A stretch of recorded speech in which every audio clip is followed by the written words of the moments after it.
గౌరవనీయులైన సహోదరి సహోదరులారా, మీకందరికీ మన ప్రభు అయిన త్రియేక దేవుని యొక్క దివ్యనామమున మీకు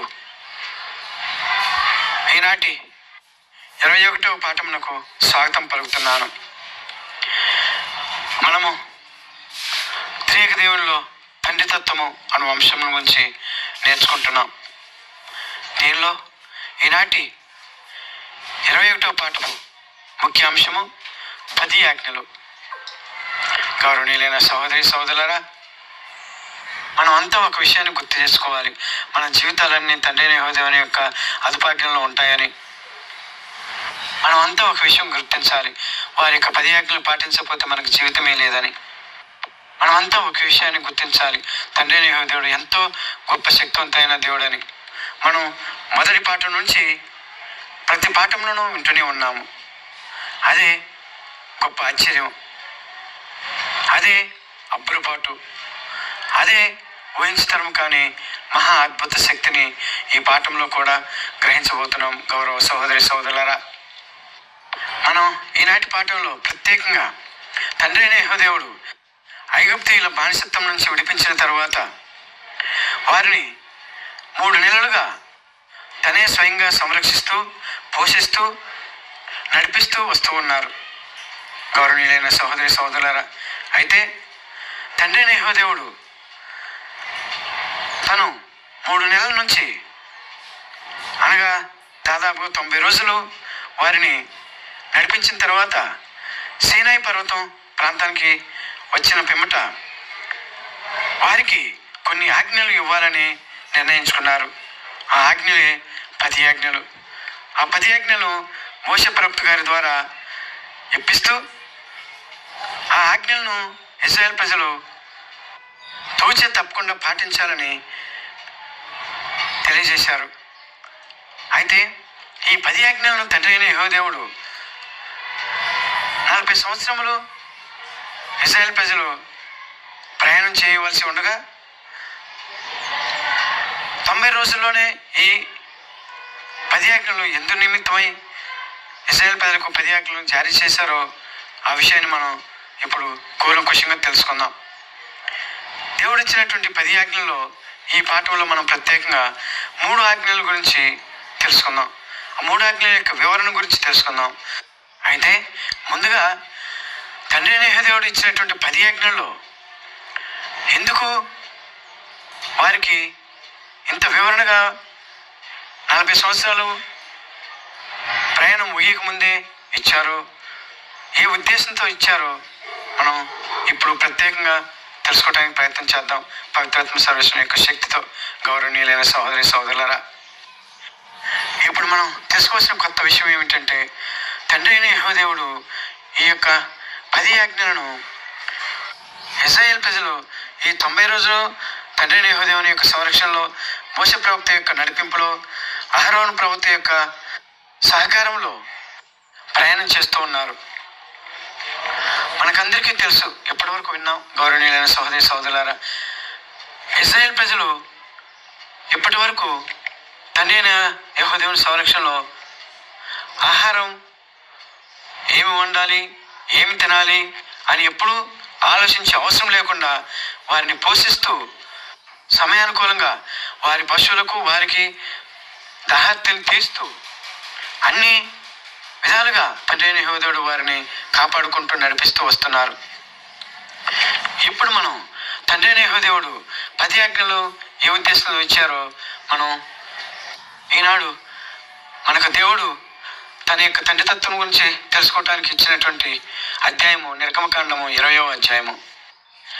ఈరోజు తండ్రి అయిన యెహోవా దేవుడు మనల్ని విజ్ఞతతో నింపుటకు, తనను సరైన విధంగా అర్థం చేసుకుంటకు ప్రయత్నం చేయమని ఒక మంచి ప్రశ్నను సంధిస్తున్నారు. ఏంటి ఆ ప్రశ్న అంటే, మొదటిగా ఇశ్రాయేల్ ప్రజలకు ఎందుకు 10 ఆజ్ఞలను అనుగ్రహించారు? ఎందువల్లంటే తండ్రి అయిన యెహోవా దేవుడు స్వయాన తన అత్యంత శక్తి చేత ఇశ్రాయేల్ ప్రజలను ఐగుప్తు బానిసత్వం నుంచి విముక్తి చేసినప్పటి నుండి భవిష్యత్తులో ఇశ్రాయేల్ ప్రజలు చేయబోవు అవిశ్వాస క్రియలను తండ్రి అయిన యెహోవా దేవుడు ఏ విధంగా ఊహించారో మనం చూద్దాం. ఇశ్రాయేలు ప్రజలు స్థిరపడి ధనవంతులైన పిమ్మట వారు వారి బానిసలతో మెలగవలసిన విధానము నిర్గమకాండము 21 అధ్యాయము 1 వచనం నుంచి 11 వచనం వరకు చదువుదాం. నీవు ఇశ్రాయేలీయులకు నిర్ణయించవలసిన విధులివి. ఎవడైనను ఒక హెబ్రీయుని దాసునిగా కొనిసో వాడు 6 ఏళ్ల వరకే దాసుడుగా ఉండును. 7వ ఏట నష్టపరిహారం చెల్లించకయే అతడు స్వతంత్రుడగును. ఆ దాసుడు ఏకాకిగా వచ్చినసో తిరిగి ఏకాకిగానే వెళ్ళును. వివాహితుడుగా వచ్చినసో అతనితో పాటు అతని భార్యయు వెళ్ళిపోవును. యజమానుడు ఒక పిల్లను తెచ్చి దాసులకు పెళ్లి చేసిన ఎడల ఆ పిల్ల కుమార్తెలను అతనికి కనిన ఎడల ఆ కుమారులు కుమార్తెలు ఆమెయు యజమానుని వశమగుదురు. దాసుడు ఒంటరిగానే యజమానుని వీడి వెళ్ళవలను. కానీ దాసుడు నేను నా యజమానుని నా భార్యను బిడ్డలను ప్రేమించున్నాను, స్వతంత్రుడగుటకు నాకు ఇష్టం లేదు అని చాటినచో అప్పుడు ఆ యజమానుడు అతన్ని దేవుని వద్దకు కొనిపోవలేను. అతనిని తలుపునొద్దకో ద్వారబంధము కడకు తీసుకొని పోయి వాని చెవిని కుదురుతో కొట్టవలేను. ఇక ఆ దాసుడు బ్రతికినన్నాళ్ళు ఆ యజమానుని కొలువుననే ఉండును. ఒకడు తన కుమార్తెను దాసునిగా విక్రయించిన ఆమె మగ బానిసల మాదిరిగా వెలుపలకు వెళ్ళజాలదు. ఆమె తనను పొందిన యజమానుని సంతోషపెట్టలేకపోయినసో ఆమెను విడుదల చేయవచ్చును. కానీ ఆమెను విదేశీయులకు అమ్ము అధికారం అతనికి లేదు. అట్లా చేయుటకు అన్యాయము. యజమానుడు ఆమెను తన కుమారుని కొరకు ఉద్దేశించడంతో తన కుమార్తె పట్ల ఎట్లు వ్యవహరింపను అట్లే ఆమె పట్ల వ్యవహరింపలేను. ఎవడైనను మారు పెండ్లామును చేర్చుకొనసో ఆమె కూటికి గుడ్డకు దాంపత్య ధర్మమునకు లోటు లేకుండా చేయవలేను. ఈ మూడింట అతడు ఆమెను మోసగించిన ఆమె ఎట్టి సొమ్మును చెల్లింపకయే అతన్ని వీడిపోవును.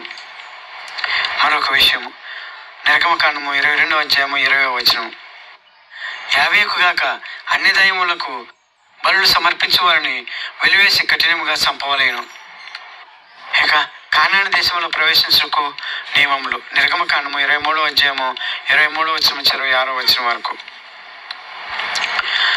నా దూత మీకంటే ముందుగా వెళ్ళి అమోరీయులు, హెత్తీయులు, పెర్సీయులు, కనానీయులు, హివ్వీయులు, యెబూసీయులు వసించు చోటికి మేము కొనిపోవును. నేను వారిని రూపుమాపుదును. మీరు వారి దైవములకు నమస్కరించరాదు, సేవింపరాదు, ఆరాధింపరాదు. వారు చేయనది మీరు చేయరాదు. మీరు వారి విగ్రహములను ధ్వంసం చేయుడు. మీరు మీ దేవుడైన యావేను మాత్రమే పూజించవలేను. నేను మీ ఆహారమును పానీయమును దీవింతును. మీకు రోగము అంటకుండా చేయుదును. మీ నేలలో గర్భము పోగొట్టుకున్న స్త్రీ కానీ గొడ్రాలైన స్త్రీ కానీ ఉండదు. మేము పూర్ణాయుసు కలవారినిగా చేయుదును.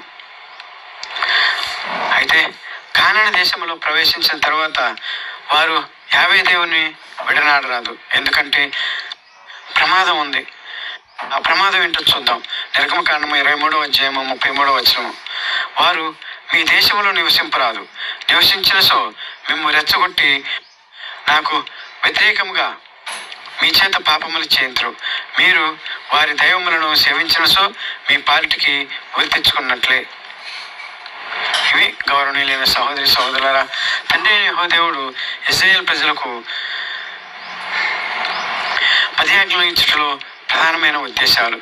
మొదటిగా మనం చూసుకున్నట్లయితే తండ్రి అయిన యెహోవా దేవుడు ఇశ్రాయేలు ప్రజలకు 10 ఆజ్ఞలు ఇవ్వకపోవడము, వారు ప్రవర్తించిన విధానము, తండ్రి అయిన యెహోవా దేవుని విశ్వసించిన విధానము, తండ్రి అయిన యెహోవా దేవుడు వారికి అన్ని వేళలా తోడుగా ఉంటూ అన్ని అవసరములు తీర్చుకుంటూ వస్తున్నా కూడా కొన్ని సందర్భాల్లో తండ్రి అయిన యెహోవా దేవుడు మాతోటి ఉన్నాడా అన్న అనుమానం కూడా వారు వ్యక్తం చేశారు. చూడండి గౌరవనీయులైన సహోదరి సహోదరులారా, ఇశ్రాయేలు ప్రజల యొక్క ప్రవర్తన తీరును బట్టి తండ్రి అయిన యెహోవా దేవుడు నిర్ణయించుకొని ఉంటారు. వారికి ఆజ్ఞలు ఉంటే తప్ప క్రమశిక్షణాయుతమైనటువంటి జీవితం జీవించలేరనే ఉద్దేశం కలిగి ఉంటుంది తండ్రి అయిన యెహోవా దేవునికి.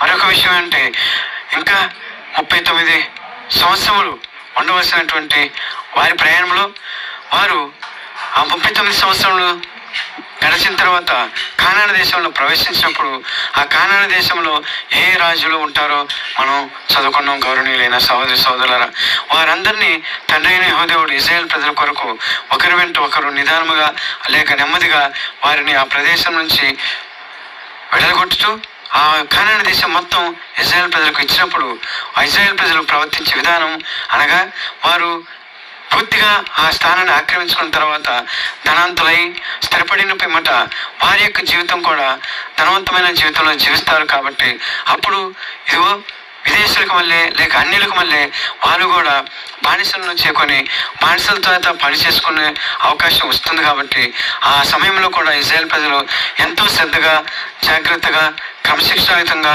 ఎన్నో సిద్ధాంతాలతోటి ఇజ్రాయేల్ ప్రజలు వారి యొక్క బానిసల చేత ప్రవర్తించాల్సి ఉంటుందని మన తండ్రి యెహోవా చెప్పిన విషయము మనము నిర్గమకాండము 23వ అధ్యాయంలో చూసుకున్నాం గౌరవనీయులైన సహోదరి సహోదరులారా.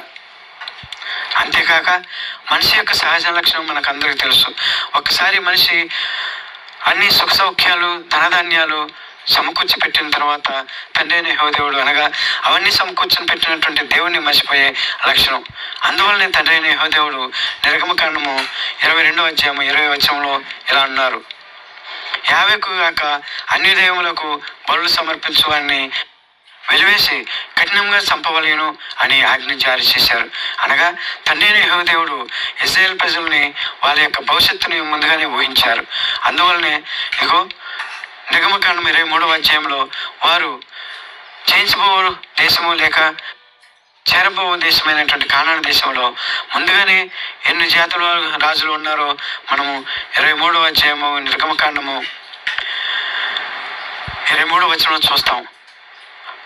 ఇగో తండ్రి అయిన యెహోవా ఇలా అంటున్నారు, నా దూత మీకంటే ముందుగా వెళ్ళి అమోరీయులు, హిత్తీయులు, పెర్సీయులు, కనానీయులు, హిమ్మీయులు, యోబసీయులు వసించే చోటికి మేము కొనిపోను. అనగా ఇశ్రాయేల్ ప్రజలు కానాను దేశం అడుగుపెట్టక ముందే ఆ ప్రదేశము అన్యుల చేత పరిపాలించబడుతుంది. కాబట్టి వారి చేత తండ్రి అయిన యెహోవా ఆ ప్రదేశాన్ని ఖాళీ చేయించేసి ఆ ప్రదేశాన్ని తండ్రి అయిన యెహోవా ఇశ్రాయేల్ ప్రజలకు ఇస్తారని చెప్పిన మాట ప్రకారం వారికి ఇస్తారు.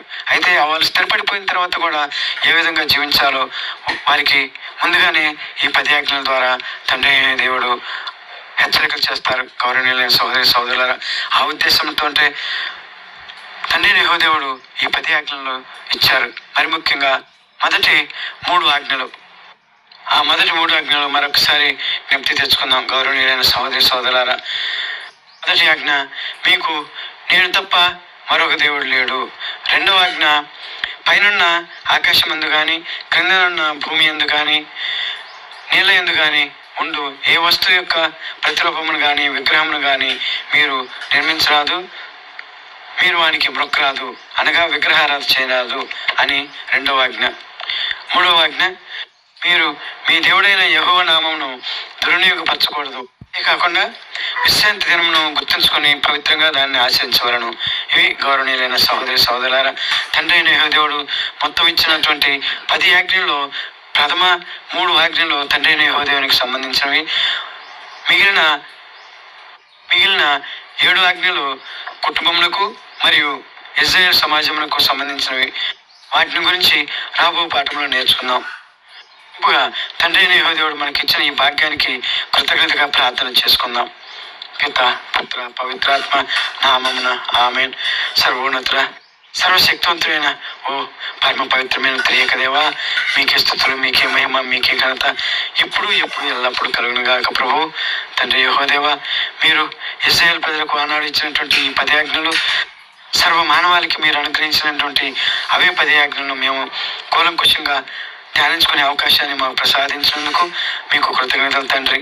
అదేవిధంగా ఇప్పుడు ప్రథమంగా మొదటి 3 ఆజ్ఞలు మీకు సంబంధించినవి మేము ఈరోజు ఈ పాఠంలో ధ్యానించుకునే భాగ్యాన్ని మాకు ప్రసాదించినందుకు ధన్యవాదాలు ప్రభు.